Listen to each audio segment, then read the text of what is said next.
dulu. Oke. Masuk?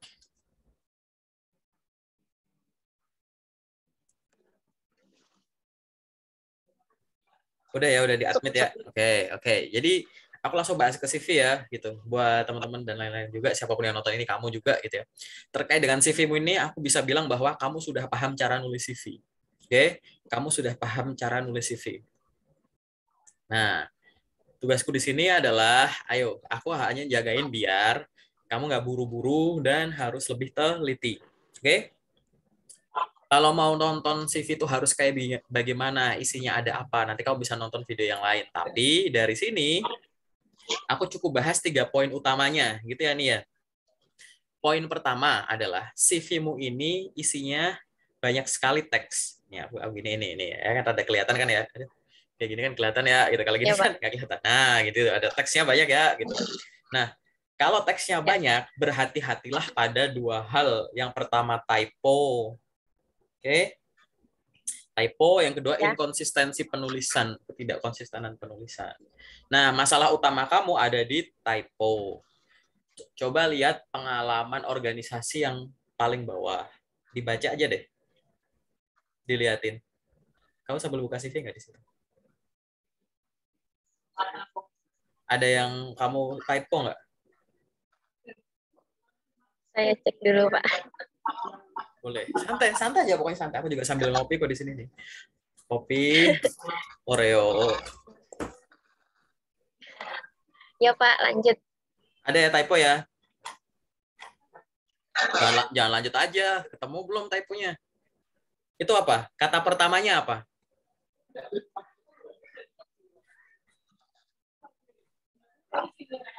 Panitia. Di bagian mananya ya, Pak? Panitia inti titik-titik. Kata panitianya. Oh, ya, ada. Nah, itu masalah utama seorang yang bikin CV Ada, Pak. dengan teks banyak ya, harus dibaca lagi. Aku ngelihat langsung tek gitu, waktu aku coret-coret kan aku langsung lihat tuh gitu. Ya, ketahuan gitu. Pokoknya aku selalu larinya ke sana gitu. Gampang sih, nanti HR tuh gampang. Kalau sebenarnya ini bukan masalah yang penting. Cuman takutnya kebanyakan case itu gini loh. Jangan sampai CV-mu itu dibantah oleh dirimu sendiri. Contoh kasus, pernah ada yang nulis gini, apa atau misalnya interview sama aku pribadi aja deh yang aku pernah. Apa keunggulanmu yang dari soft skillmu? Saya adalah orang yang teliti gitu. Dia ngomong teliti terus mau lanjut aku potong, mohon maaf. Dari CV-mu aja, aku lihat beberapa typo. Padahal CV-mu cuma 1 halaman, tapi kesalahannya 3 katakanlah. Kalau aku suruh kamu ngetik dokumen, nyiapin dokumen 100 halaman, 300 kesalahan gitu. Kan enggak gitu. Itu kan Ya, Pak. artinya yang kita klaim kita bantah sendiri. Bukan aku bilang, enggak nih, enggak punya kemampuan itu. Kan aku enggak. Kamu sendiri ngomong, saya orangnya teliti. Bentar, ini kayak begini nih. Kamu bantah sendiri. Paham ya? Oke, poin nomor 1 fokusnya Ya. adalah pada saat CV kita banyak teksnya, baca satu persatu. Lihat, ini spasinya kelebihan, enggak kurang. Bahkan spasi aja liatin. Ini bukan masalah. Enggak, ini bukan masalah yang ini kecil, tapi profesional ya profesional gitu. Kayak lanjut ke bagian kemampuan. Oke, yang di kiri bawah ya, di tempatmu ya. Ya. Kemampuan itu yang kemampuan yang atas. Jadi kemampuan bahasa itu gabungin aja jadi satu. Bahasa digabungin ke atas. Jadi judul bahasa itu nggak ada. Paham? Ya, Yang Pak. kedua, Paham.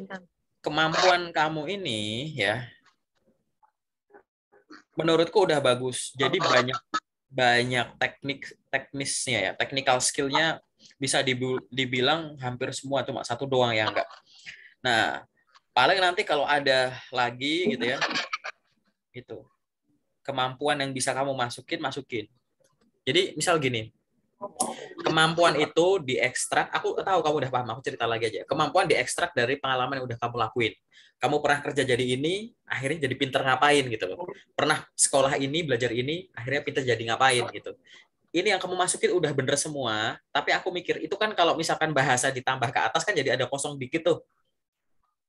Paham ya? Nah, itu Ya. nanti bisa ditambah aja 3 apa 4 poin gitu, sampai ke bawah tuh, mentokin aja ke bawah.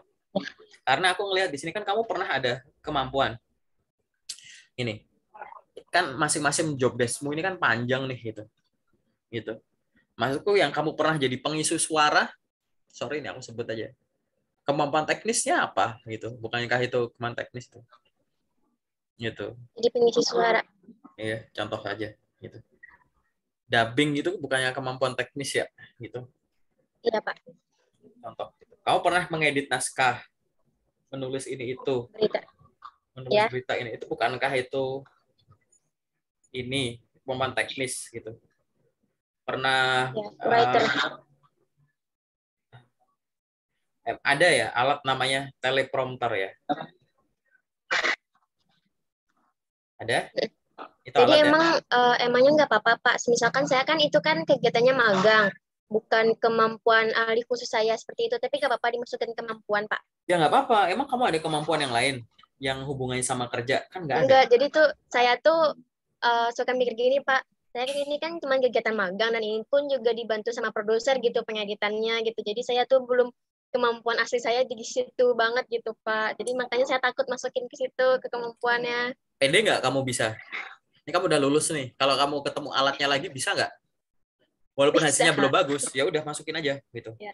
Oh iya Gitu. baik, Pak. Caranya kayak gitu gitu. Misalkan pendidikan, kamu pernah lulus juru daripada nanti nggak nyambung. Aku bilang ya, kemampuan yang lain ini tuh jadi gini. Kalau nggak yakin, sama kayak yang lain itu loh, yang dikasih tanda kurung. Jangan dikasih bintang-bintang, prosentase gitu ya. Kemampuan ini 90%, 7% konyol ya itu ya gitu. Ini Ya, kasih keterangan, ya Pak. kemampuannya ini dalam kurung dasar, kemampuan ini menengah, ini mahir gitu aja. Kalau perlu semua yang kamu tulis di sini ada dalam kurungnya gitu, nggak apa-apa gitu. Itu kan Baik. dalam kurung itu adalah caramu menakar Ya Pak. dirimu sendiri, paham ya gitu. PD saja, oke? PD. Kalau nggak yakin nanya, tapi kalau udah ditulis PD aja gitu. Ya aku nilai Ya tuh baik Pak. PD-nya gitu, oke? Terus yang lainnya aku serius ini CV itu ibaratnya kayak nggak usah aku review langsung buat ngelamar udah oke nih mah gitu. Terus selanjutnya nomor terakhir kedua dua terakhir gitu ya bagian tentang saya yang kamu tulis itu udah bagus, mungkin kalau mau ditambahin ada prestasi mungkin gitu. Kalau nggak ada ya udah kayak Kasih. gitu aja, nggak ada. Kalau Ya nggak ada ya ada. udah ya. Saya adalah seorang dengan misalnya gini, saya adalah lulusan jurusan ini dengan IPK dari universitas ini. Saya memiliki pengalaman magang berupa saya memiliki pengalaman magang sebagai ini. Dari pengalaman magang saya memiliki keterampilan ini. Atau saya menguasai ini yang didukung dengan kemampuan berkomunikasi yang baik, yang fasih gitu misalkan atau gimana gitu. Jadi lebih kayak gitu. Atau saya terbiasa mengoperasikan ini. Saya mampu ini. Memang itu memang gunanya buat summary CV. Tentang saya tuh bukan tentang harapan kamu. Yang kita nanya tuh kita nggak nanya kamu. Saya ada anak pertama dari 4 bersaudara. Saya lahir di sini. Kita nggak nanya itu. Kita bisa baca yang lain gitu. Terus kita juga nggak nanya. Saya Ya adalah Pak. dan jangan kebanyakan soft skill. Saya adalah seorang yang rajin, mampu bekerja individu atau tim, semangat, giat, mampu bekerja di bawah tekanan, soft skill semua itu juga salah. Nah masalahnya di kamu di sini ini udah bener gitu. Makanya aku biar lebih cantik lagi prestasimu sebut aja kalau ada gitu. Prestasi itu nggak usah yang ribet-ribet, nggak usah yang ya apa namanya Baik. harus dapat uang, harus dapat nominasi, harus terkenal di lingkup media gitu enggak gitu. Prestasi cara mengukur sendiri. Gimana cara harus prestasi? Nanti cek di video YouTube yang lain. Pendek-pendek kok videonya. Iya. Gitu. Itu sebenarnya buat jawaban biar kamu belajar gitu. Baru mau upload gitu. Udah. Ini yang lain udah nggak Iya ada. Pak. Oh, yang terakhir adalah bentar. Pastikan semua informasi di CV-mu ini sudah kamu kopas gitu ya ke LinkedIn. Bukan CV-mu diupload ke LinkedIn. Tapi informasinya, oh di LinkedIn ada menu apa sih ini pengalaman kerja. Oke, aku pastikan, aku masukin. Gitu. Paham nggak? Gitu. Jangan pernah Ya, ya kepikiran paham upload Pak. CV ke LinkedIn. Ya, jangan pernah kepikiran ya, gitu. Jangan pernah kepikiran. Jangan upload CV ke LinkedIn. Tapi isinya di kopas aja, gitu. Nah, paling sementara itu aja, gitu. Selanjutnya Tapi adalah, kenapa? Bapak mau nanya, kebanyakan saya sering lihat orang-orang yang upload di LinkedIn itu gimana, Pak? Oh, aku juga banyak gitu. Aku juga banyak. Rencananya saya juga mau upload di LinkedIn, tapi masih belum siap. Kalau aku diurungkan saja. LinkedIn itu CV online. Tujuan LinkedIn itu adalah membantu kamu terkoneksi dengan dunia profesional. Dunia profesional ya orang-orang yang mungkin belum kamu kenal, tapi padahal mereka memiliki kesamaan denganmu. Misalkan apa? Memiliki bidang yang sama, lulusan kampus yang sama, pernah bekerja di tempat yang sama, berada di kota yang sama. Biar LinkedIn membantu kamu menemukan orang-orang itu, pastikan saat kamu bikin profil, kan disuruh ngisi kelengkapan data. Pastikan semuanya terisi, bukan sekedar bikin CV di-upload. Karena pada dasarnya walaupun yang nge-like banyak, yang komen up banyak, bukan gitu caranya. Memang ada orang yang dapat Iya. kerja dengan cara, maaf nih, posting CV di LinkedIn dengan berbagai narasi, narasi semangat, narasi memelas gitu. Aku nggak bilang itu salah, silahkan dilakukan. Tapi aku berkewajiban ngomong ke setiap teman-teman yang ada di komunitasku bahwa kalau udah dilakukan, bertobatlah, dihapus. Kalau baru mau dilakukan, bertobatlah, jangan dilakukan. Gitu. Iseng aja kamu kalau nggak tanya DM teman-teman influencer atau orang-orang hebat yang ditemui di LinkedIn, yang kamu kenal akrab. Pak Bu, pernah nggak Bapak nyari kerja dari kerjaan pertama upload CV ke LinkedIn? Nggak ada. Gitu. Caranya ya setiap menu yang ada diisi. Gitu. Kecuali misalkan nomor handphone ya dihilangin aja nggak apa-apa. Tempat tempat domisili cukup nama kotanya aja, Jakarta, Indonesia gitu misalkan. Itu kontak cuma email aja gitu. Biar apa? Kalau udah Baik, Pak. semuanya udah terisi, kalau semua udah terisi, jangan sekedar dijadikan kayak CV. Ibarat kalau semua terisi terus kamu nggak aktif, itu ibarat kayak kamu bikin CV, di print, taruh di meja, dah. Atau kamu bikin CV jadi PDF di save. Tapi habis itu kamu nonton drakor, nggak pernah buka-buka itu lagi gitu. Ada aktivitas yang harus kamu lakukan di akun LinkedIn-mu. Lebih dari sekedar like, lebih dari sekedar add, lebih dari sekedar komen cuma up gitu.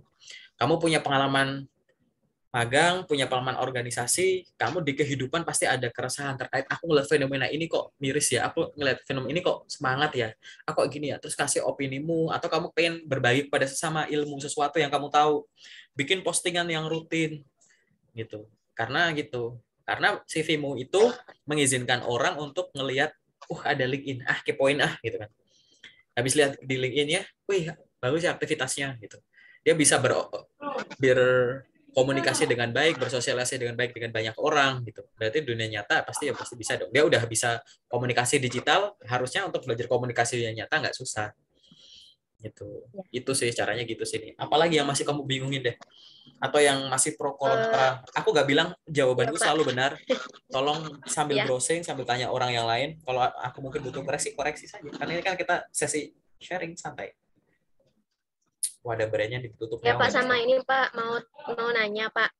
Kan di sini saya mencantumkan alamat, ya, Pak, alamat tempat tinggal saya. Hmm. Nah, jadi saya ingin apply kerjaan di Pulau Jawa, misalkan. Nah, itu berkemungkinan pengaruh nggak, Pak, alamat saya yang di Sumatera Barat sama yang apply saya ke Pulau Jawa? Kalau pengaruh iya, kalau semua berpengaruh enggak gitu. Ada memang sesuatu loker yang memang butuh orang lokal. Ini aku buka yang kontroversial dulu ya gitu. Karena memang ada yang memang memberikan porsi untuk masyarakat pribuminya sendiri. Ada perusahaannya kayak gitu. Jadi memang udah ada porsi sekian dari orang Indonesia, sekian orang luar negeri. Dari orang Indonesia sekian harus warga lokal atau apa gitu. Itu ada gitu. Ada yang uh, tidak mempertimbangkan itu banget gitu. Jadi kayak karena kan kamu pasti sering lihat loker ya bersedia ditempatkan di seluruh Indonesia. Sering lihat kayak gitu. Gitu. Itu Ada. adalah contoh gitu bahwa tidak akan terpengaruh itu banget. Tapi ada juga yang memang terpengaruh. Contohnya misal aku cari seorang sales. Aku cari seorang sales mau aku tempatin di Surabaya. Kamu domisilinya di Padang katakanlah. Kuliahnya di Jakarta. gitu. Aku nyari orang Surabaya, tapi kamu nekat aja ngelamar. Atau mungkin aku bilang orang seluruh bersedia ditempatkan di mana saja. Kamu ngelamar tuh ke aku. Aku nemu CV. Misal ada kemampuanmu luar biasa, tapi ada CV lain yang kemampuannya luar biasa gitu ya. Ada kemungkinan yang aku duluin adalah orang yang tinggalnya ya di Surabaya. Kenapa? Contoh, ada profesi-profesi yang akan lebih mudah dilakukan oleh masyarakat lokal. Contoh ya jualan. Aku nggak bilang selalu, Iya. tapi jualan itu kan kayak gitu. Komunikasi dengan warga lokal, bahasa ada barang yang dijual tuh gampang karena dicari orang. Ada yang basa-basi dulu nih. Waduh, produkku mau taruh di outlet sini, toko sini gimana ya? Kan tahu bahasa basinya. Gitu. Mungkin kalau kita mungkin mesti normatif banget kayak permisi Pak saya ingin presentasi gini, atau macam-macam. Mungkin kalau orang lokal udah tahu orang kayak bagaimana, tongkrongin aja, beli apa Ya. sambil ngerokok, ngopi, ngobrol. Pak mau ini enggak? Oh ya, tawarin. Nah, hal-hal semacam inilah yang paham cuma masyarakat lokalnya, betul. Gitu. Atau misalkan pertimbangan yang lain. Ya kalau Iya kamu betul dari Pak. dulu di Padang terus kerja di Surabaya, di Jakarta, aku butuh omset cepat, aku butuh untuk yang di Surabaya, kamu nggak menguasai Medan, takutnya waktumu habis karena nyasar. Karena dikit-dikit buka peta gitu loh misalkan. Ini contoh aja. Aku ngomong nggak semua gitu. Ya. Ada case, makanya tadi kamu bilang, apakah domisili itu berpengaruh? Ya, tapi tidak selalu. Lebih banyak yang berpengaruh apa enggak? Lebih banyak enggak. Persentasenya berapa? Aku lupa. Dulu aku pernah baca gitu ya. Karena domisili nggak terlalu berpengaruh. Yang berpengaruh tuh kemampuanmu. Karena kalau kamu berhasil menunjukkan kamu itu sangat valuable, bernilai, bakal dikejar. Mutiara kalau bagus di dasar laut juga diambil. Minyak bahkan di dalam bumi kalau benar-benar valuable akan Iya. benar-benar dieksplor. Itu aja. Positive thinking aja. Gitu. Jangan pernah Iya Pak. nyalahin Baik. nyalahin nyalahin aku kok lahirnya di sini ya gitu.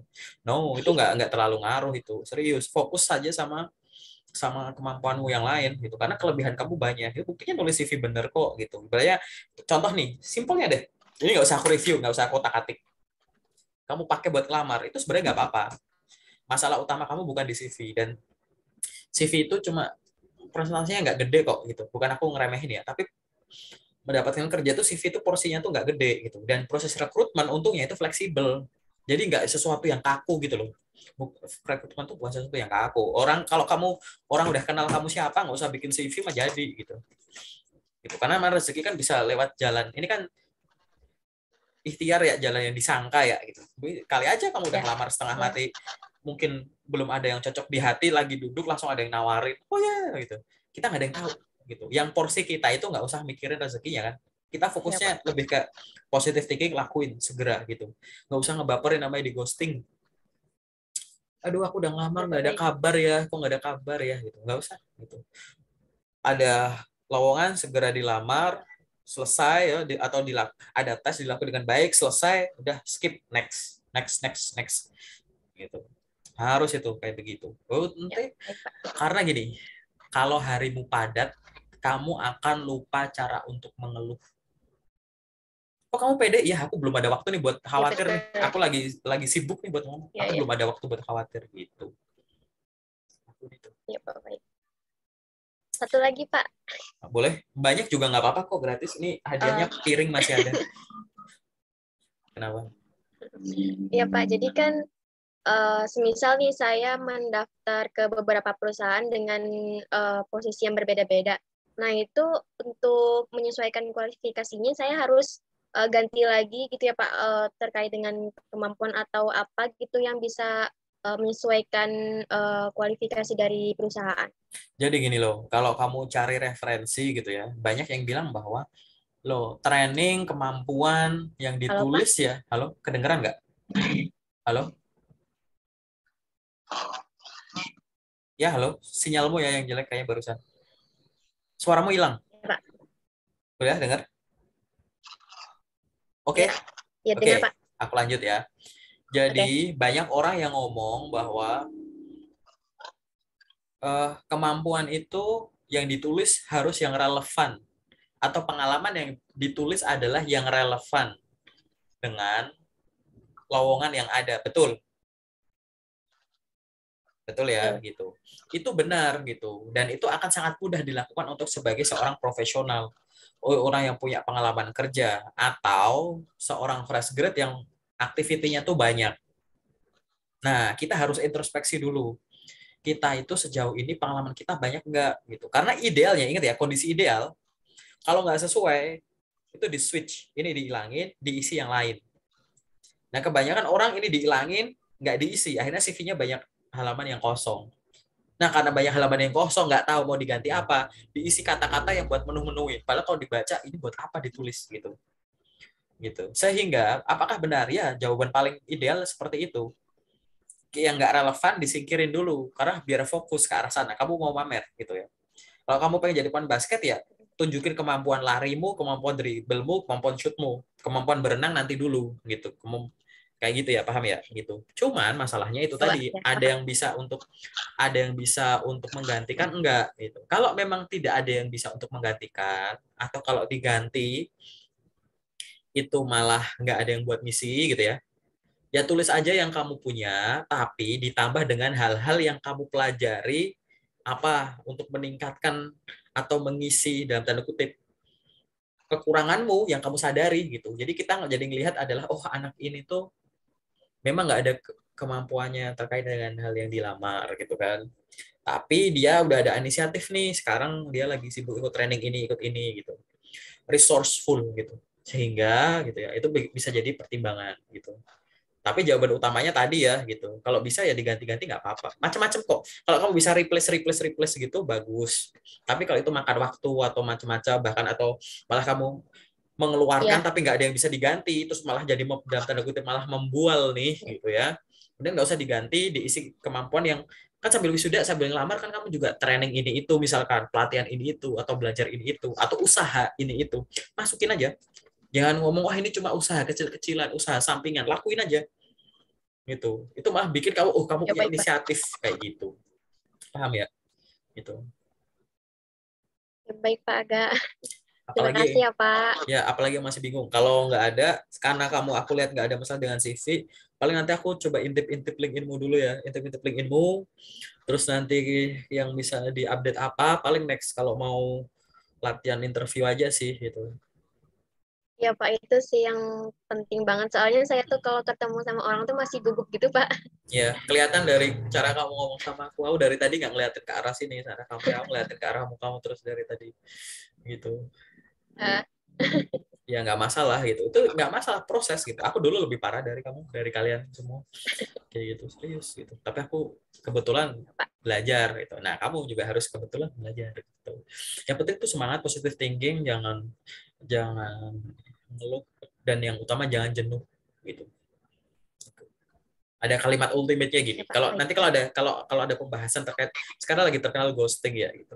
Kak, kalau di ghosting gimana? Kalau teman-temanmu banyak yang Eh, komen ghosting, tolong jawab gini. Nggak masalah di ghosting orang, tapi prasangka baikku nggak pernah di ghosting Tuhan. Asik. Keren ya? Gitu. Ya iyalah gitu. Kayak gitu. Kok aku makin malam Ya, jadi Pak. punya quotes aneh gitu ya. Oke, ada lagi nggak? Oke ya, gitu. Mungkin ada lagi pertanyaan mungkin yang kamu ingat. Kalau nggak ada nanti aja. Cukup. Sudah cukup, Pak. Cukup. Oke ya, cukup sementara itu nanti kita sambung lagi gitu ya. CV-nya kalau mau Ya. direvisi bisa dikirim ke aku. Kalau ada loker yang kamu tanyain bisa dilempar di grup biasa gitu. Itu ya, thank you nih Oke, Pak. untuk Siap. waktunya buat teman-teman juga ya Makasih gitu. banyak ya, Pak, Semoga atas bisa waktunya. membantu. Oke gitu. Nanti Ya. sambung lagi di WA. Thank you. Selamat malam. Oke. Assalamualaikum. Ya, malam, Pak.